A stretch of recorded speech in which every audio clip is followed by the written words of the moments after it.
നമസ്കാരം. ന്യൂസ് 3 ആരംഭിക്കുന്നു. ആദ്യം നോക്കാം തലക്കെട്ടുകൾ.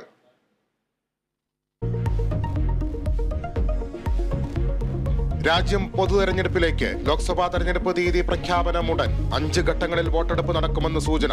4 സംസ്ഥാനങ്ങളിലെ നിയമസഭാ തെരഞ്ഞെടുപ്പ് തീയതിയും പ്രഖ്യാപിക്കും.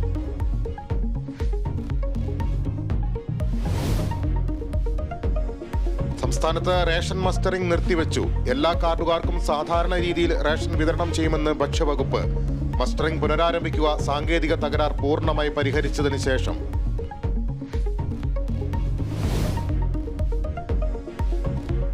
രോഗികളെ പ്രതിസന്ധിയിലാക്കി കോഴിക്കോട് മെഡിക്കൽ കോളേജിലെ മരുന്നുക്ഷാമം. മരുന്ന് വിതരണക്കാരുടെ സമരം 7ാം ദിവസം.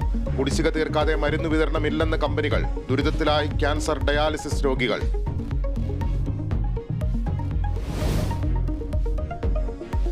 കേരള യൂണിവേഴ്സിറ്റി കലോത്സവ കോഴയ്ക്ക് പിന്നിൽ മുൻ SFI-കാരനെന്ന ആരോപണം. വിധികർത്താക്കളെ സ്വാധീനിക്കാൻ 5 ലക്ഷം രൂപ വാഗ്ദാനം ചെയ്തെന്ന ആക്ഷേപം. CPM സംസ്ഥാന സെക്രട്ടറിക്ക് തെളിവ് സഹിതം പരാതി നൽകി SFI കേന്ദ്ര കമ്മിറ്റി അംഗം.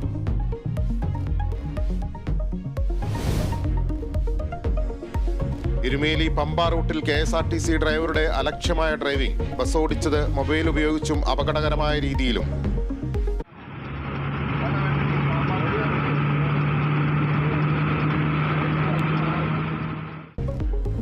RTOയ്ക്ക് പരാതി നൽകാൻ യാത്രക്കാർ.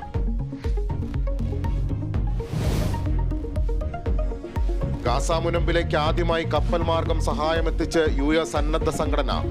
200 ടൺ ഭക്ഷ്യവസ്തുക്കളുമായി കപ്പലെത്തിയത് പുതുതായി നിർമ്മിച്ച ഇടനാഴിയിലൂടെ.